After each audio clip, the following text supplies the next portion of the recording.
Ya, Assalamualaikum warahmatullahi wabarakatuh. Waalaikumsalam Bertemu lagi warahmatullahi dengan saya Rahmadani, jurnalis Banjarmasin Pos di program Bitok Banjarmasin Pos bicara apa saja.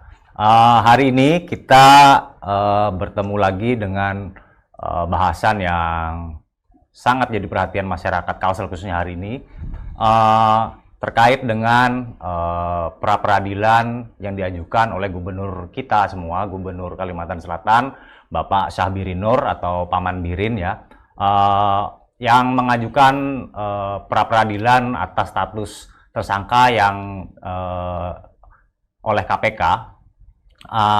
Sudah berjalan beberapa hari dan besok rencananya putusan akan dibacakan oleh Hakim Aprizal, Hakim Tunggal Aprizal. Apakah status tersangkanya sah atau tidak? Kebetulan besok adalah hari ulang tahunnya Paman Birin juga tuh, tanggal 12 yang ke-57. Apakah akan jadi kado manis atau kado pahit untuk Paman Birin hasil putusan besok? Hari ini kita kedatangan dua narasumber yang kredibel untuk membahas hal tersebut. Kita ucapkan selamat datang buat pertama Bang Anang Sopan Tornado, Wakil Dekan Fakultas Hukum Universitas Lambung Mangkurat. Selamat datang Bang Selamat di datang. Bitalk. Sama-sama Bang Dani. Kemudian Bang MS Sidik, Akademisi Visip Uniska Banjarmasin. Selamat datang kembali Bang. Sudah beberapa kali Bang Sidik juga kita undang ke sini. Kita akan bahas dari dua sisi, antara hukum dan perspektif politisnya bagaimana. Dan mungkin sebagian sudah pada tahu tadi ada hal kejutan di pagi hari, di mana setelah sempat dinyatakan hilang oleh KPK, Paman Birin kemudian muncul tadi pagi memimpin apel di Pemprov Kalsel. Hal yang sangat mengejutkan, di mana kemunculannya setelah 1 bulan peristiwa OTT dan beliau dijadikan tersangka.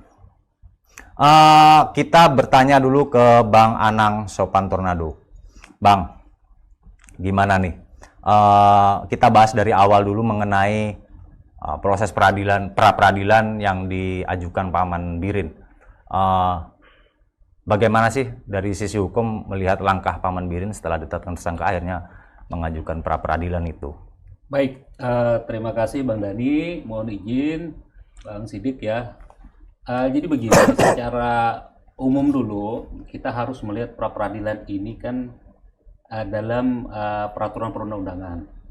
Nah, pra peradilan ini kan diatur di dalam Kitab Undang-Undang Hukum Acara Pidana atau Undang-Undang Nomor 8 Tahun 81 tentang Hukum Acara Pidana. Nah, pra peradilan sendiri adalah konsep yang ada di dalam hukum acara pidana. Diatur di pasal 1 angka 10 dan juga di pasal 77 KUHP. Pra peradilan itu adalah wewenang pengadilan negeri. Dalam hal dan tata cara yang diatur dalam undang-undang ini, maksudnya adalah KUHP, mengenai sah tidaknya penangkapan, penahanan, penghentian penyidikan, dan penghentian penuntutan. Nah, di situ hakim tunggal pra peradilan dia hanya memeriksa dan memutus. Nah, dari pengertian ataupun dari kata memeriksa memutus itu kita maknai atau kita tafsirkan dia hanya memeriksa dari aspek administrasi saja. Kalau kita bedakan antara pra peradilan dengan pemeriksaan pokok perkara, dalam pra peradilan itu M-nya cuma 2, dia memeriksa dan memutus. Sedangkan dalam pemeriksaan pokok perkara M-nya 3, dia ada memeriksa, mengadili, dan memutus. Nah, jadi kita harus melihat di sini bahwa dalam konteks yang diatur dalam KUHP, yang diatur itu objeknya itu hanya 4. Gitu Bang Dani, hanya 4. Nah, hari ini ada gubernur kita mengajukan dengan objek penetapan tersangka. Nah, sekarang penetapan tersangka ini di mana cantolannya? Dasarnya di mana? Ternyata ada di putusan Mahkamah Konstitusi nomor 21 PUU 11 tahun 2014. Salah satu objeknya yaitu penetapan tersangka, dan juga ada 2 objek lagi ditambahkan di situ, yaitu mengenai penggeledahan dan penyitaan. Nah, pra peradilan ini sebenarnya apa sih bahasa umumnya? Tadi saya bicara terlalu normatif. Bahasa umumnya adalah bagaimana menguji warga negara itu menguji upaya paksa yang dilakukan oleh dalam hal ini negara yang diwakili oleh penyidik, apakah upaya paksa atau tindakan yang dilakukan itu sudah sesuai dengan prosedur. Nah, maka dari itu ini dilakukanlah permohonan pra. Jadi dimintakan ke hakim untuk meneliti apakah ini benar prosedurnya atau tidak. Nah, salah satu objeknya tadi penetapan tersangka. Jadi penetapan tersangka hari ini memang sudah menjadi trending sejak tahun 2015. 2015 kemarin itu yang fenomenal sekali kan, ketika salah seorang jenderal bintang 3 dicalonkan menjadi Kapolri. Nah, itu kan ditetapkan oleh KPK menjadi tersangka, lalu dia ajukan gugatan pra peradilan yang pada saat itu masih belum merupakan objek pra peradilan. Ajukan penetapan tersangka sebagai ternyata diterima. Padahal waktu itu belum ada putusan MK. Nah, ini juga menarik dan itu heboh di tahun 2015 kemarin. Nah, salah satunya hakim yang memeriksa itu adalah Hakim Sarpin kan.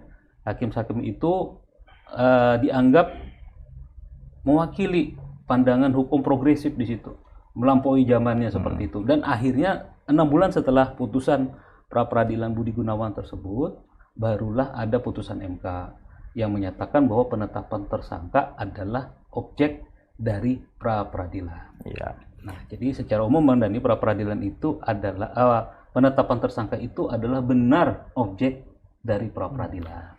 Jadi poinnya bahwa apa yang dilakukan Paman Bir ini sudah sesuai koridor betul.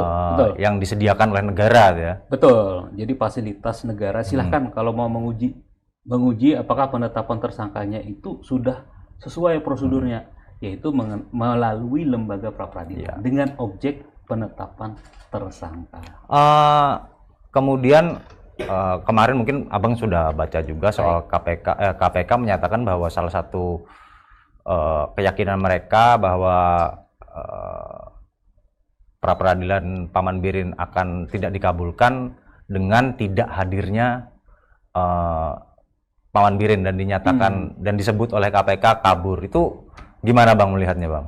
Ya, jadi begini sebenarnya kalau kita bicara secara teknis ya kan, memang ada SEMA kan, SEMA nomor 1 tahun 2018 kan. Nah, ini sebenarnya SEMA ini kan kita tahu adalah produk Mahkamah Agung. Produk Mahkamah Agung itu mereka mengurusi ataupun melihat secara teknis hal itu. Karena menurut mereka traffic ataupun segala sesuatu yang sifatnya teknis di pengadilan dan segala macam itu perlu diatur untuk menjamin yang namanya kepastian hukum.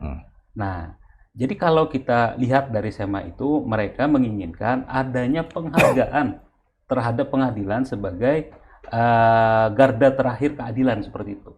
Jadi bahasanya ya benar saja kalau menurut SEMA 118 itu, ketika misalkan seseorang yang memohonkan pra peradilan, dia nggak nongol di pengadilan gitu loh. Nggak nongol tapi diwakili oleh PH-nya, penasihat hukumnya, pengacaranya, kuasa hukumnya, yang tentunya itu dianggap ini kayaknya tidak menghargai atau bahasa ilmiahnya contempt of court-nya tidak terpenuhi di situ. Lalu keluarlah SEMA itu. Itu dari sudut pandang itu ya. Tapi dari sudut pandang filosofis, kita harus menyadari sebenarnya bahwa pra peradilan itu adalah hak dari warga negara, hak konstitusional, karena dia menguji apakah tindakan negara yang diwakili oleh penyidik, baik itu penyidik Polri ataupun KPK, sudah terpenuhi, ya kan? Apapun alasannya, kalau menurut kami seperti itu, karena filosofinya itu adalah hak yang dijamin oleh undang-undang, ya kan?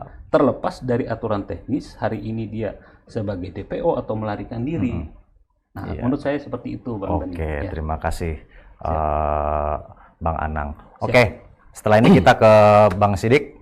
Tapi sebelumnya saya ingatkan lagi bahwa acara kita hari ini, Bitok hari ini, live di 3 platform ya, YouTube, Facebook, dan Instagram Banjarmasin Pos online. Bagi yang ingin bertanya-tanya, silahkan komentar, nanti akan saya bacakan dan saya sampaikan ke 2 narasumber kita. Bang Sidik, nah dari sisi perspektif politik nih Bang, ini kan kejadian di tengah kontestasi pilkada dan ada kaitan semua lah dengan gubernur kita saat ini, Paman Birin. Bagaimana Bang, Abang melihat sejauh ini eh, sampai hari ini sebelum H-1 putusan pra peradilan dan munculnya nantilah yang munculnya Paman. Bagaimana kondisi konstelasi politik di Kalsel khususnya di Pilkada nih ya, di Pilgub? Iya, sebelum ke konstelasi politik, saya ingin menggarisbawahi soal bahwa langkah yang diambil oleh Paman Birin melalui kuasa hukumnya itu adalah langkah yang sudah diatur oleh undang-undang dan itu hak dia sebagai warga negara. Saya tidak ingin masuk ke ranah yang saya tidak terlalu luas memahaminya, tetapi saya ingin melihat dari perspektif yang berbeda. Pertama, dari perspektif komunikasi politik, apa yang dilakukan oleh Paman Birin sebagai pribadi ya, melekat pada dirinya sebagai jabatan gubernur, kemudian melekat pada dirinya juga sebagai suami, pasangan dari seseorang yang mencalonkan diri sebagai gubernur pada saat yang bersamaan. Ini adalah sebuah dalam perspektif komunikasi disebut dengan interaksi simbolik. Jadi sebuah perlawanan simbolis. Dia ingin mengatakan bahwa saya punya hak hukum dengan kemudian dengan hak hukum yang saya miliki itu saya ingin melakukan perlawanan, menunjukkan bahwa apa yang dituduhkan atau disangkakan kepada saya tidak benar. Ini juga salah satu bentuk melawan persepsi yang kemudian berkembang di tengah masyarakat. Seolah-olah ketika ditetapkan sebagai tersangka, kemudian seolah-olah publik menjadi hakim, menjadi juri pada apa yang disangkakan, seolah-olah itu menjadi sesuatu yang benar, padahal itu masih merupakan dugaan, gitu ya, dugaan, dan prosesnya masih akan dibuktikan melalui proses persidangan. Dan ini menurut saya sah-sah saja, gitu. Bahwa kemudian ada implikasi politis, tentu saja. Pada saat yang bersamaan istrinya mencalonkan diri sebagai gubernur orang nomor 1 di Kalimantan Selatan. Kemudian tentu saja publik ingin tahu gitu, sejauh mana hubungan simbiosis antara keduanya.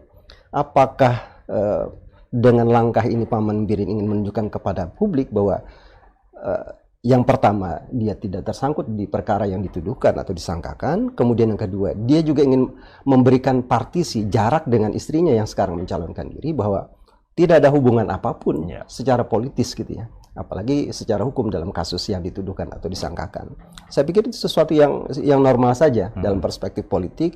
Hanya saja kemudian bahwa ada implikasi negatif ketika istrinya mencalonkan diri sebagai kontestan pada pilkada pemilihan gubernur sekarang, implikasi yang paling terasa itu adalah soal dukungan. Soal dukungan, bahwa dalam setiap peristiwa pejabat publik yang disangkakan atau terlibat dalam kasus hukum, itu biasanya muncul persepsi negatif. Dan itu pasti akan berdampak negatif pada dukungan politik yang muncul. Dan itu sah gitu ya, wajar. Dan dalam saat yang bersamaan pasti lawan politik sangat diuntungkan dengan adanya peristiwa ini. Soal peristiwa hukumnya atau fakta hukumnya tentu perlu dibuktikan lagi lebih lanjut. Saya pikir itu. Sambil kita nantikan bagaimana hasil besok ya Bang ya. Oke, kembali ke Bang Anang. Kita tahu Gubernur Kalsel muncul tadi pagi, langsung memimpin apel di hadapan anak buahnya. Sinyal apa itu? Mohon dijawab Bang. Tapi sebelum dijawab Bang Anang, kita katanya udah break dulu Bang. Baik. Nanti setelah ini disiapin jawabannya sama Bang Anang. Siap. Jangan kemana-mana. Teman-teman masih di Bitak, di pos bicara apa saja, Banjarmasin pos bicara apa saja dengan Bang Anang Sopan Tornado, Wakil Dekan FH Unlam, dan Bang MS Sidik, Akademisi Visip Uniska Banjarmasin. Jangan kemana-mana, kita kembali setelah yang satu ini. Download Tribun X sekarang, menghadirkan lokal menjadi Indonesia.